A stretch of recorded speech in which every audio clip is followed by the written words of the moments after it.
Finalmente, en este vídeo vamos a presentar formalmente lo que son esos juicios sintéticos a priori que hemos comentado anteriormente y que son, en esencia, la fundamentación, el problema principal al que se va a dedicar la filosofía trascendental, ya que los juicios analíticos de por sí no parecen tener muchos juicios analíticos a priori, no parecen tener muchos problemas, y los juicios sintéticos a posteriori tampoco parecen ser difíciles de justificar. Pero bueno, vayamos parte por parte. En primer lugar, establezcamos un pequeño lema. Este pequeño lema de aquí dice que todo juicio analítico es a priori. Esto debería resultar bastante evidente para cualquiera que haya entendido lo que significa un juicio analítico y un juicio a priori, ya que un juicio analítico no es más que aquel en el que la concepción del predicado está contenida en el sujeto. Es un juicio intrínseco, es un juicio que funciona simplemente por meras concepciones, por lo tanto tiene todo el sentido del mundo que considerarse un juicio a priori, es decir, un juicio que sabemos que es, entre comillas, verdadero, sin necesidad de acudir a la experiencia, ya que realmente este juicio analítico se encuentra contiene una noción de verdad estrictamente coherentista. Simplemente no nos estamos contradiciendo y es por eso que podemos decir que este juicio es a priori. De manera similar, de hecho se deduce del lema que acabamos de presentar, el lema de que todo juicio a posteriori es sintético, es también bastante sencillo de comprender si nos damos cuenta que al final un juicio que sea a posteriori, es decir, un juicio en el que tengamos que acudir a la experiencia, es decir, un juicio que presuponga una noción de verdad donde tenemos que realmente comparar, que adecuar una representación, el juicio, a los objetos de la experiencia, entendemos que tiene que ser necesariamente sintético, ya que si fuese analítico, como acabamos de mostrar antes, sería a priori. Estos dos lemas que acabamos de demostrar en la tabla que vamos a presentar a continuación se ven de la siguiente manera. Si ponemos en las filas, en las dos columnas, los juicios a priori, los juicios a posteriori, y en las filas los analíticos y los sintéticos, vemos que la cuadratura, la celda que corresponde a los juicios analíticos a posteriori, no hay nada, es el conjunto vacío, ya que un juicio analítico a posteriori no tiene ningún sentido, es simplemente una contradicción en los términos. Las dos posibilidades que hemos tratado hasta ahora, que parecen más razonables, como decimos, y que no requieren demasiada justificación, son los juicios analíticos a priori, que se corresponde con todos los juicios analíticos, de hecho, y los juicios sintéticos a posteriori. Los juicios analíticos a priori no presentan ningún problema porque al tratarse de meras relaciones de concepciones, pues no acudir a la experiencia parece completamente razonable. En el caso de los juicios sintéticos a posteriori, el que tengamos que ir a la experiencia a contrastar con esos objetos, con esas cosas de la experiencia, nuestras ideas o nuestros juicios o nuestras aseveraciones acerca de un tema o cierta composición o cierto comportamiento de los objetos, el que sea contrastado con la experiencia y que además sea sintético, tampoco parece tener mucho problema, parece bastante razonable. El caso paradigmático, el caso que realmente le va a interesar a la filosofía trascendental, es el caso de aquellos juicios que sean sintéticos y a priori, es decir, juicios en los cuales el predicado no esté contenido en el sujeto y que, sin embargo, podamos saber que son verdaderos, tengamos certeza apodíctica de que son verdaderos sin necesidad alguna de acudir a la experiencia a comprobarlo. Esto de los juicios sintéticos a priori va a ser el tema fundamental de la filosofía trascendental y, por lo tanto, podemos plantear lo que va a ser la pregunta a resolver por la filosofía trascendental. ¿Cómo son posibles los juicios sintéticos a priori? Ya que, como hemos dicho, las otras dos posibilidades parecen bastante razonables y es el de los juicios sintéticos a priori, el que parece necesitar de algo más de justificación, ya que al tratarse de juicios sintéticos sí que pretenden aportar información real y al tratarse de juicios a priori no vamos a poder acudir a la experiencia a comprobar que son verdad o a mostrar que son verdad. Por lo tanto, sí que parece bastante honesto, bastante humilde intelectualmente plantearse si esto de los juicios sintéticos a priori tiene algún tipo de sentido o estamos intentando colar ciertos dogmas, ciertos sesgos, cierto sistema de pensamiento cerrado y dogmático que pues a cualquiera que tenga cierto escepticismo y que tenga cierto compromiso por la verdad se le podría pasar por la cabeza, y que es una pregunta completamente legítima si esto de los juicios sintéticos a priori tiene algún sentido. Es por ello que he decidido incluir en este vídeo algunos ejemplos de juicios sintéticos a priori que me parece que se pueden plantear a estas alturas, aunque he de decir que la noción completa o la explicación completa de juicio sintético a priori se da, de hecho, al final o en el recorrido de la filosofía trascendental. Por lo tanto, estos ejemplos son simplemente preliminares a estas alturas y sería completamente natural que alguien tenga cierto tipo de críticas o cierto tipo de objeciones sobre los ejemplos que se van a poner. Como digo, cierta paciencia, son simplemente ejemplos preliminares para que se hagan una idea de a qué nos referimos con juicios sintéticos a priori y por qué creemos que son importantes y de hecho son necesarios para fundamentar las ciencias objetivas. En primer lugar, está el caso de las matemáticas. Las matemáticas están compuestas prácticamente en su totalidad por juicios sintéticos a priori. Un ejemplo es el que aparece aquí en pantalla. Existen infinitos números primos. La concepción número primo, es decir, aquel número natural que solamente es factorizable por sí mismo y por la unidad, no contiene en su definición o en su concepción que tengan que ser infinitos. Tenemos que hacer algo más, aparte del mero análisis, para concluir que son infinitos. Y por supuesto, esto no puede ser un juicio a posteriori, ya que sería bastante poco honesto, bastante poco razonable pensar que se ha podido comprobar experimentalmente que los números primos son infinitos, ya que precisamente algo infinito parece bastante difícil de comparar con la experiencia, de comprobar empíricamente. Es cierto que existen computadoras que están constantemente sacando números primos nuevos, pero no es menos cierto que incluso si esas computadoras no estuviesen buscando nuevos números primos, incluso si esas computadoras no hubiesen sacado ningún número primo mayor que 200, sabríamos completamente a priori, porque hay un teorema que así lo dice, que los números primos son infinitos. Por lo tanto, esto se trata de manera, sin lugar a dudas, de un juicio sintético a priori. Otro ejemplo de juicio sintético a priori es el que vamos a mostrar ahora, que tiene que ver con la geometría. Y es que si, por ejemplo, imaginamos un triángulo y una recta que va a cortar este triángulo, si la recta corta algunos de los lados del triángulo, sabemos por geometría que esto solamente se puede dar en dos lados del triángulo o en ninguno. Es decir, que nunca la recta va a cortar a uno o a tres de los lados del triángulo. Esto, he puesto aquí algunos dibujos de cómo se puede apreciar, pero realmente da igual los dibujos que ponga. Este juicio es completamente universal y apodíctico y por lo tanto sí, en los dibujos que he hecho se puede cumplir, pero la demostración de este teorema no viene dada por estos dibujos específicos que he dado, sino que es una demostración apodíctica y universal. Y por supuesto, en la concepción de recta y de triángulo no se halla que solamente puedan cortarse en dos o en ningún lado. Esto en conjunto muestra que es un juicio claramente sintético a priori. Y otro caso que se me ha ocurrido poner aquí es el del teorema de los cuatro colores.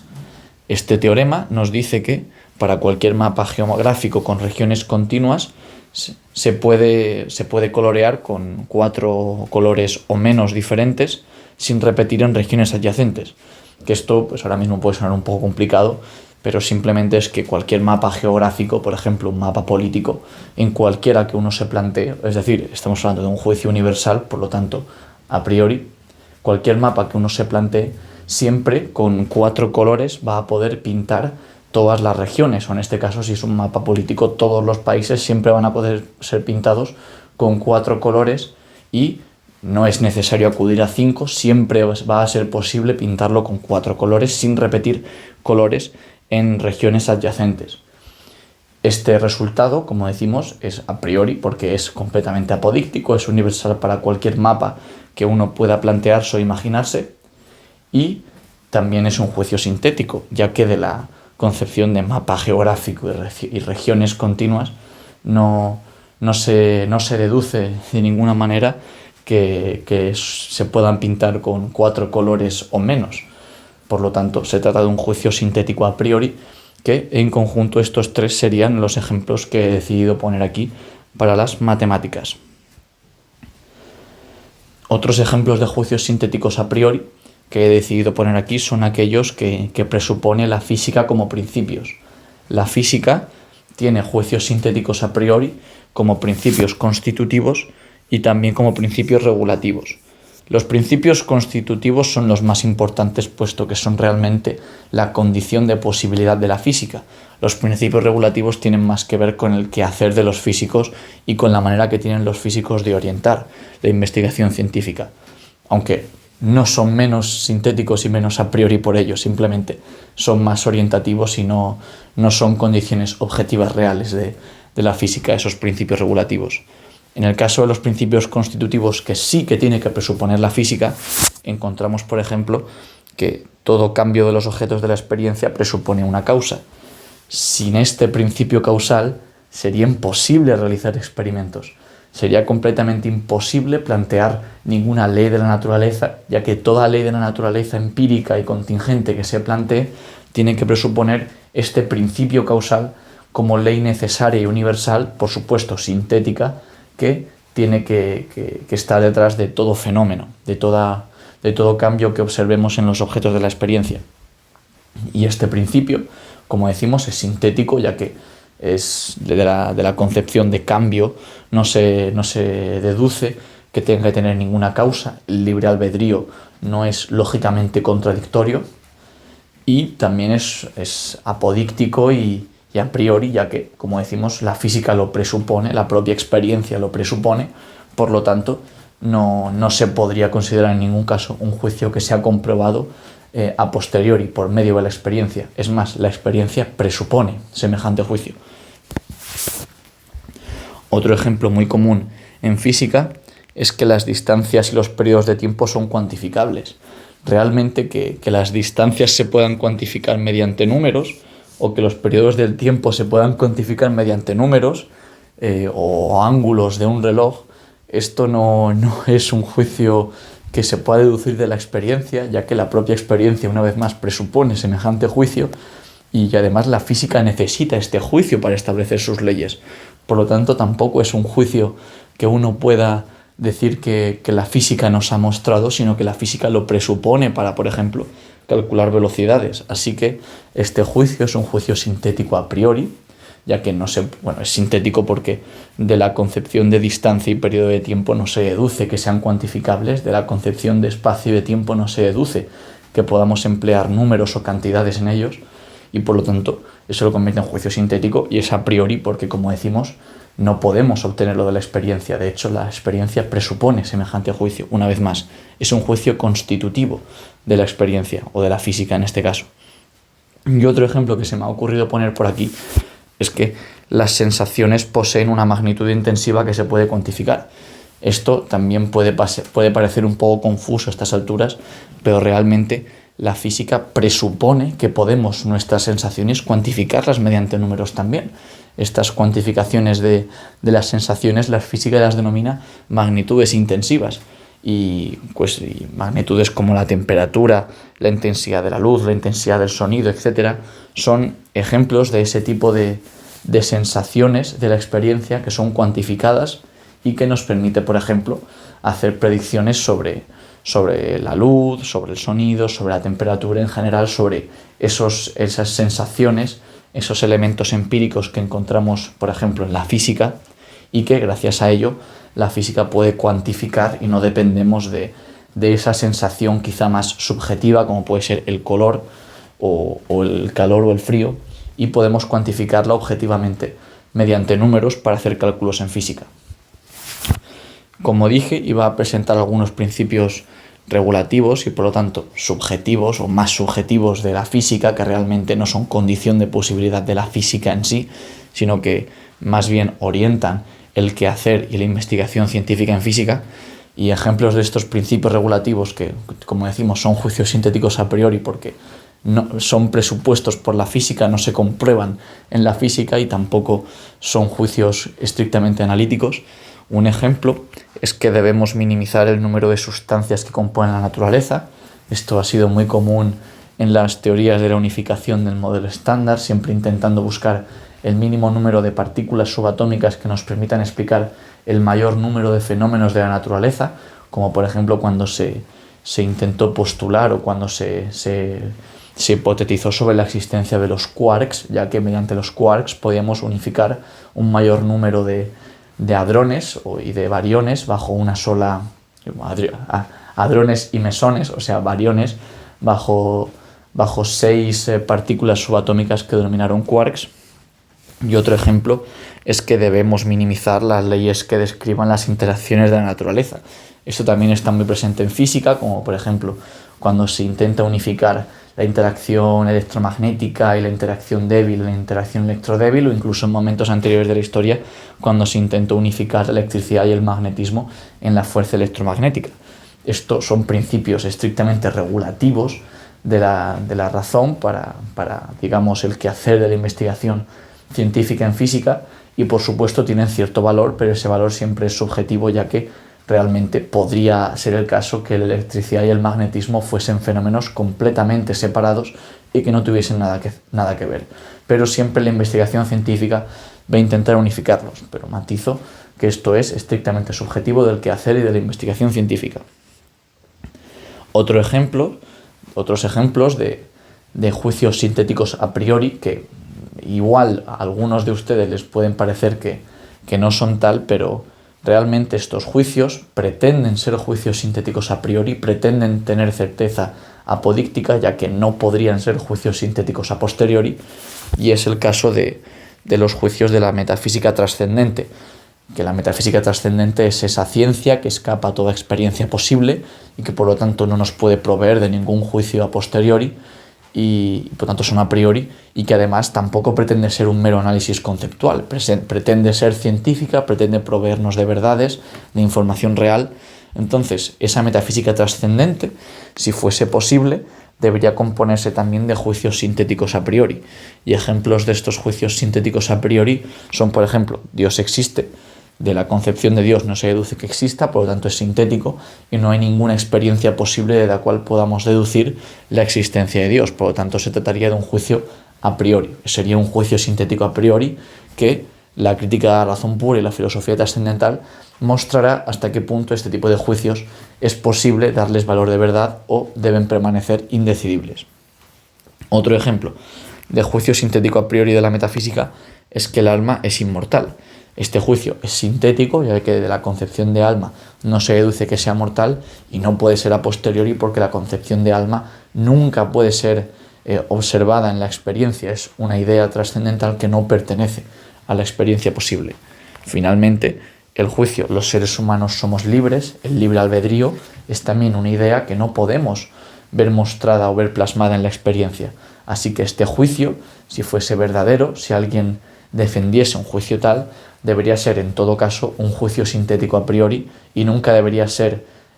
sustituido o intentar distraer la atención con ese tipo de juicios como si fuesen analíticos o como si fuesen juicios que hemos extraído de la experiencia, de la misma manera que podemos extraer de la experiencia que el sol nos calienta. Y con esta explicación espero haber dado algunos ejemplos de juicios sintéticos a priori. Entiendo que en general es complicado presentar este tipo de juicios a estas alturas, pero espero que con el paso del tiempo y de los vídeos podamos ir aclarando las dudas que vayan surgiendo. Así que con este vídeo entiendo que se ha presentado el problema de la filosofía trascendental, a saber cómo son posibles los juicios sintéticos a priori, y a partir de ahora podemos empezar a trabajar de manera más específica en lo que van a ser las secciones, las partes en las que se va a dividir la crítica de la razón pura.